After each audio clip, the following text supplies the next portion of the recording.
Good morning, everyone, and welcome back to the bakery. Today, we're playing in a relatively old game, but it's definitely a classic regardless. We're gonna see if I can beat Fallout 3 as a cowboy. Buckle up for the sweetest ride and prepare to have your mind blown wide. Let's get the rules out of the way now, whilst being born and creating our character.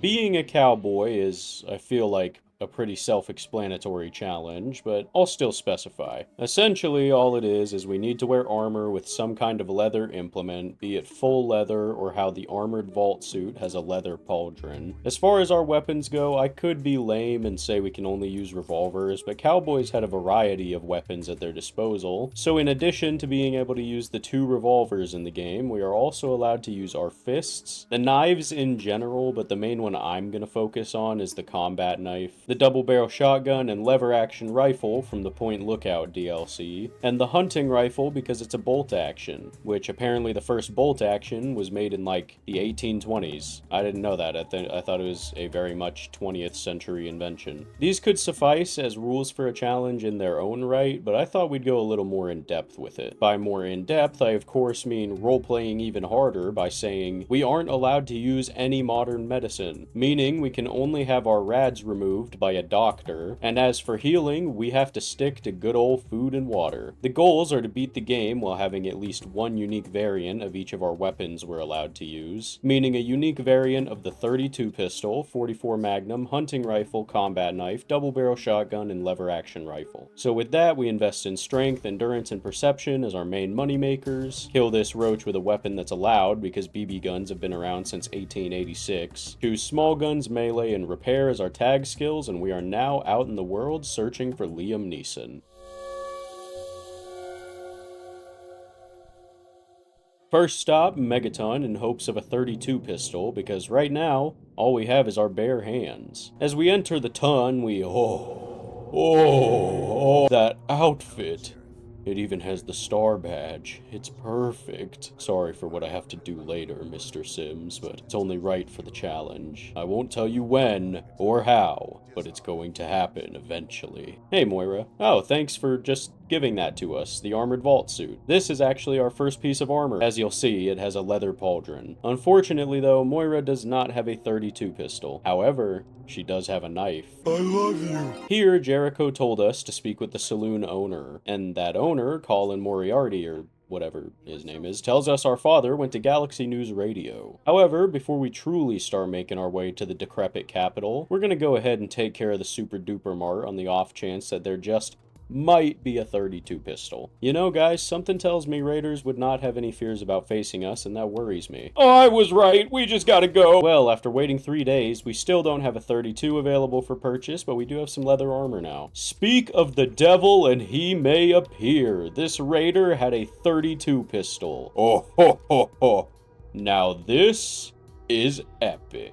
After seeing this centaur, though, I flipped around and realized we went the wrong direction anyway, so north we go, to the Farragut North subway station. I decided we're taking it slow to really journey together, as I've noticed we really just run through the entire game as of recently. The Lies of P video made me realize the beauty of sticking together and really adventuring with one another. With that goal in mind, we really went through exploring this building, and as luck would have it, we found a locked safe that you can just unlock from the terminal. Now, being able to unlock a locked safe with a partner terminal isn't typically abnormal with Fallout, but the weird thing in this situation is that the terminal wasn't even locked. Typically, if a safe is locked, the terminal to unlock it is also encrypted, but it's usually a difficulty level lower. However, this terminal was just unlocked. We did find laser stuff to sell in here, though. I forgot where this subway tunnel leads out and...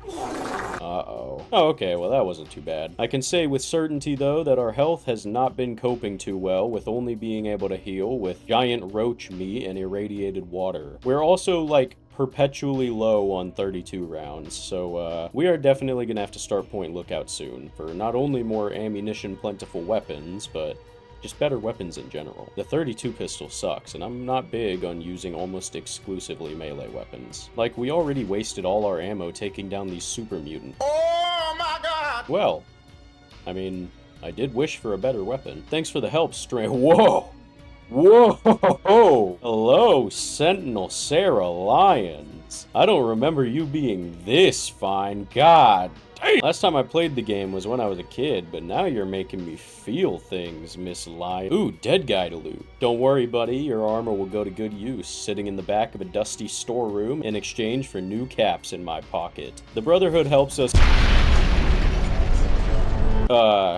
Apparently they help us explode. Then, however, we escape the clutches of the super mutants guarding the Galaxy News Radio Plaza. Before we can enter the building, though, Behemoth... Okay, never mind, the game crashed. Don't you just love running the 2000s Bethesda games on modern hardware? Anyway, Behemoth showed up, but he goes down, and finally we get to meet the best disc jockey in the entire series. 3Dog! In my opinion, 3Dog easily has the best personality of all the DJs in the series. He has always been my favorite. He tells us, though, that he knows where our dad is, and he's willing to help. However, he needs us to help him first. I haven't had the radio going in-game, so I don't run the risk of having a copyright claim against me. But if you tune into GNR before this mission, you'll notice that it's almost impossible to hear until you get closer to the building. And there's a reason for that. Long story short, the GNR broadcasting dish atop the Washington Monument was destroyed by a super mute, and 3Dog needs us to grab a replacement from a nearby museum to fix it. While we make our way to that museum, we have a lot of loaded interiors to go through. I'd like to talk about what this game means to me. Just like Oblivion, this game is incredibly important to me and holds a super special place in my heart. This and Oblivion are the first two Bethesda games my dad ever introduced me to, and some of the only things we've ever been able to bond over. And for that, I love them. Aside from that, however, this is also just my favorite Fallout. I love Fallout 3, and I think it deserves a lot more attention than it gets. I actually have two favorite games. It's this one and the second game. I love Fallout 2 as well. It's just really hard to pick between the two because their gameplay is very different. One thing I can definitely say, though, about the newer Fallout games with certainty, this may be a very controversial opinion, but I wish Bethesda would bring back the true depravity of post-apocalyptic man present in games earlier than 4. I'm not going to be too explicit with my description, but I'm sure you can tell what I mean, especially if you've played the earlier games. I wish they would bring these horrible people back into the series because it really shows you what you're fighting against in the post-apocalyptic US. And honestly, it adds an element of realism to the game, a true reason to push back the evil in the wasteland. I fear part of the essence of Fallout has been lost in removing these animalistic behaviors as motivators, and the series has felt different narratively since 4 because of it. I don't know, maybe I'm the minority in this sense and the general opinion of the public has changed, but all I can say is I think those things should be present and they are huge motivators for the player to hunt down the biggest and baddest offenders in the wasteland, especially considering the premise of the series and the fact that it's an M-rated game. Here, I just could not stop stepping on mines. So I had to wander around and find healing items. But while doing this, I found the sawed-off shotgun, which I had completely forgotten is a weapon in this game. Even though it is a double-barrel shotgun, and there are examples of sawed-off shotguns in an era that is completely plausible for cowboys to have used them, I'm gonna say it's not allowed because it kind of sucks, and I honestly just don't feel like using it. And I would rather not look for a unique variant of it. I would like to mention, though, that our hunting rifle is really kicking ass. Here we are, though, at the museum. We should have just kept running. Okay, now we're in the museum. As you can see, I've already had to battle some muties. Hey, this vault reminds me of oh, no, never mind. Home didn't have blood spatter all over the walls. When we finally reached the communications dish, I was so concerned with the super mutant brute in the room that I didn't even realize we'd found our objective until I walked back in and went, hey, that's a cool space shuttle. Not connecting the dots that that's literally what 3Dog told me to loot. We got it though, so now we just gotta get through the trenches. Literally. We got to a distance where we can snipe and stealth kill the mutants here to make it a little easier. And we also hit level 5, taking the Child at Heart perk to make our job a little bit easier later. Here we are though, the Washington Monument. Perfect. I feel like I'm in that one scene in that one SpongeBob episode. There, 3Dog, now tell me where my dad is. In Rivet City. Rivet City, you say? Well, I mean, if we're going to Rivet City, I sure am glad to have dependable merchants. Hopefully there's a doctor who can help me out. So after a quick drink that really makes us in need of medical care, let's go. On the way to Rivet City, I make sure to discover the Jefferson Memorial for later. Spoiler alert for a 17-year-old game. Damn, it's already that old? But the Jefferson Memorial becomes pretty important later on. Soon after, though, and I mean really soon after, we make it to Rivet City. Damn, it makes me kind of sad, you know? I remember the world being massive and incredibly expansive when I was younger, but now? It took like a minute, 2 at the absolute most, to get here from about the center of the map. Before we go see Miss Lee and Mr. Neeson, we gotta see the merchants. Hey, look, a combat knife! Another piece of gear I've been waiting for, our main melee weapon. Yoink. Doc Lee, I can feel my organs melting inside of me. Can you help an old cowboy going through it out before we get into it? Okay, so despite being a doctor, Madison Lee can't cure us. She must have a doctorate in spinning. She did tell us to head to the Jefferson Memorial, however, as that's where Father Liam went. See, it's a good thing I discovered it for fast travel earlier. Inside, though, against this first mutant, I learned that apparently our head had been jostled around a bit by that grenade that went off right in our ear earlier. Who would have figured that would have negative effects on the human brain? Finally, the Rotunda. Time to meet with our death. Oh, come on. He's acting like Toad at the end of the castle. I guess it's off to Vault 112. He went there to grab a Gek, or Garden of Eden creation kit. Now you'll see why we took the child at heart perk, to manipulate children. As we stand outside the Vault 112 entrance, I'm realizing I severely misremembered the order of events in this game. It's okay though, we're still about 40% of the way through the main story, according to the one Reddit thread that answers my question exactly from 7 years ago. There's also mole rats here, lots of them. Speaking of mole rats, did you know mole rats exist in real life? I know that's kind of an obvious one, but, you know, just for those who thought they were purely fictional. On to a real fact, though, the naked mole rat can apparently move its front teeth independently in a chopstick-type motion. That's really weird, but I kind of wish I could do that. Additionally, because their diet mostly consists of roots, naked mole rats actually don't drink any water, because they get all the water they need from the roots they eat. Absurd skills and peak nutritional efficiency. What an innovative little guy. Apparently, in mole rat colonies, there are designated soldier rats, and I would love to see a battle between 2 colonies now that I know that. Finally, mole rats sleep with their stomach to the sky. They might be hairless and wrinkly, but they sure know how to act cute. I enjoyed talking about mole rats today. They're a lot more silly and cute than I originally thought.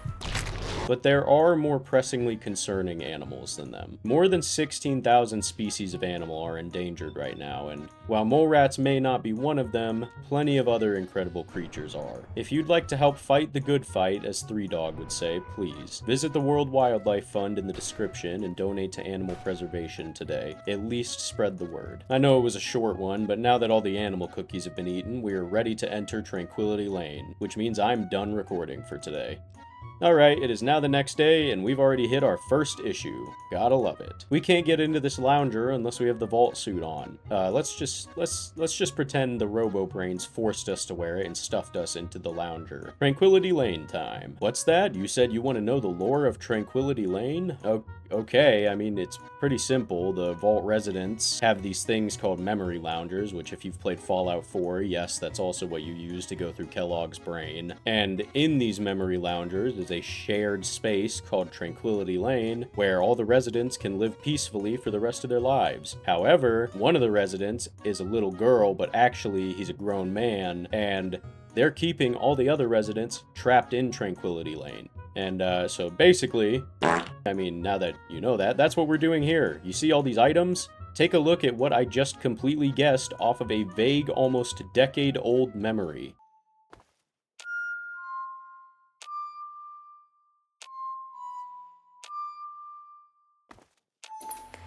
Let's initiate the Chinese invasion protocol. Isn't the human brain wild? Finally! we get to speak with our father, Liam Neeson. Back to Rivet City we go to get started on finding a Gek, which means now you're gonna get to see why we took Child at heart. Not quite yet though, because when we got to the lab, we literally just got told to go to the Jefferson Memorial. Let me just say, taking Bloody Mess might have been the most intelligent thing we've done so far in the run. This thing is kicking in almost every kill, keeping me entertained, and giving us an extra 5% damage. Hey Dad, it's safe for you to head on in now. Now you might be wondering, if you've never played the game, what Project Purity might be, especially if you've played Fallout 4, because they talk about Project Purity in that game. Project Purity is an effort on our dad's part to purify all of the water in the capital wasteland. That's about it. That's what Project Purity does. At the end of the game, it's successful, you know. But yeah, just for those who didn't know. On another note, I would absolutely love to have a Fallout game where we revisit DC after the events of 3. It would be awesome to find all the residents thriving with clean water and flora all over the place. Too bad that's never gonna happen. Aw, Dad, thanks. He said he's proud of us. We talk with him about our mother some, and it makes me realize why I think this Fallout is my favorite. It is nostalgic for me, yes, and part of the reason I like it is because I like this one's gameplay and systems more than the other games. Well, more than the other 3D games, I guess I should say. But the reason I love this entry most in the series is because of the sincerity in its characters and world. I feel like when a lot of people talk about New Vegas being their favorite, or I'm not saying everybody, just a lot of people, they're only really considering that kind of inherent Fallout over-the-top goofiness. In my opinion, though, the writing and depth in the characters and the world of 3, the detail and emotion in every corner of the Capital Wasteland is absolutely beautiful and nothing less than artistic. This is easily my favorite of the series, with Fallout 2 being probably an easy second, to be honest. Sorry about my rambling though. Here you can see we've already replaced all the burnt fuses and turned the mainframe back on. All we gotta do now is clear a blockage in the intake pipes before bingo bango bong. Oh no! The Enclave have arrived! I was worried about using our weaponry against Enclave soldiers, but as you can see, we didn't have too much issue with this one on the stairs. I hate how Bethesda neutered the Enclave and the Brotherhood of Steel. I won't get into it here, I'll just give like a brief synopsis of what I mean, because I already went on a tangent about it with my friends while I was recording this part. Basically, the current Brotherhood and their goals align closer to the original Enclave from Fallout 2 than the Enclave's goals in this game, and it's mildly upsetting how they completely switched the narrative. It's whatever though. That's... I'm about to get started and I can't. That is for another video. Despite having just found our father in real life, like an hour ago, we now have to watch him die alongside Colonel Autumn. Psych!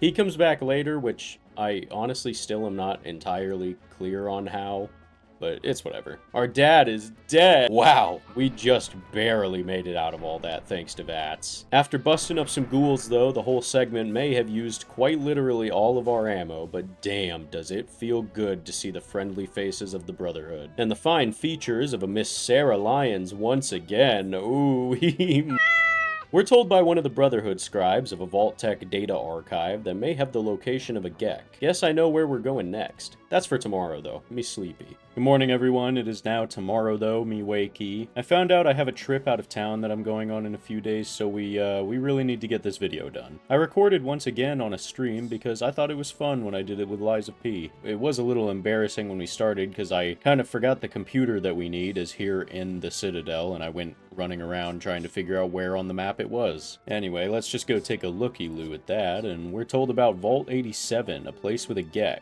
and also the place where we're going to utilize our Child at Heart perk. Here, just watch the events that unfolded on this run. Little VTuber art thing, but... What? Oh my god! I completely forgot that I was out of ammo. And I guess sleep, too. I have to go to a doctor to cure rads. Uh-oh.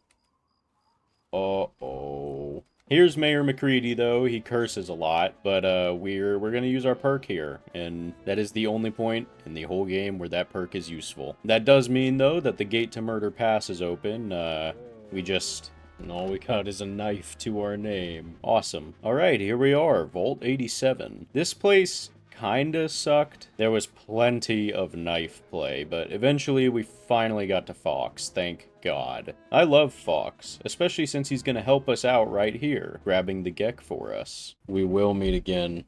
I know we'll meet again.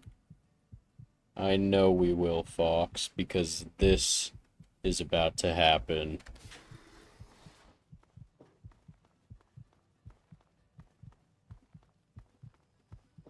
I gotta just actually get to the room first. Just give me a minute. It's just building tension. That's all it is. This is gonna happen.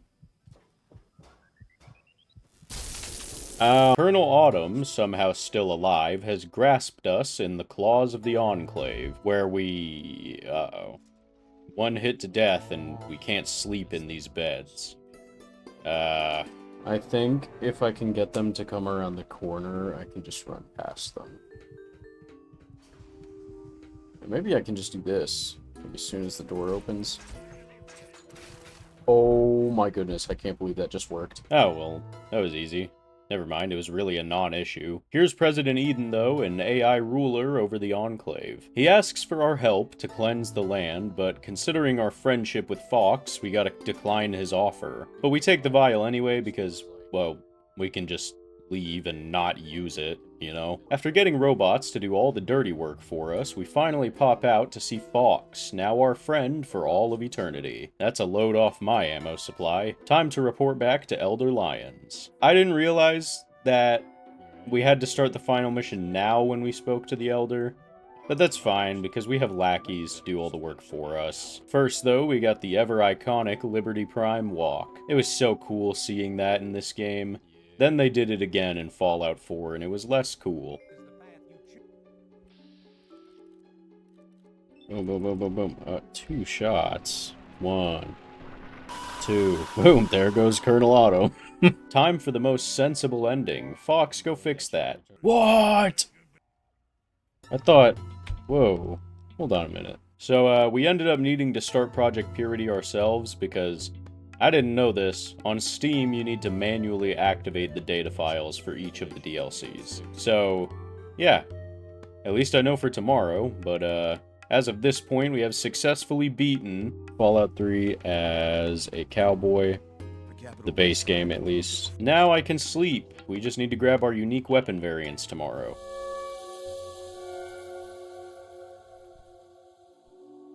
He never did come back and finish the recording. No, Mancakes instead needed to leave right then and there to go out of town, getting into a multi-collision accident and dying in the middle of a sweltering summer sun. In his final moments, I received a text, and Mancakes wanted me to tell you that that's all he has for you, and to have a fantastic day.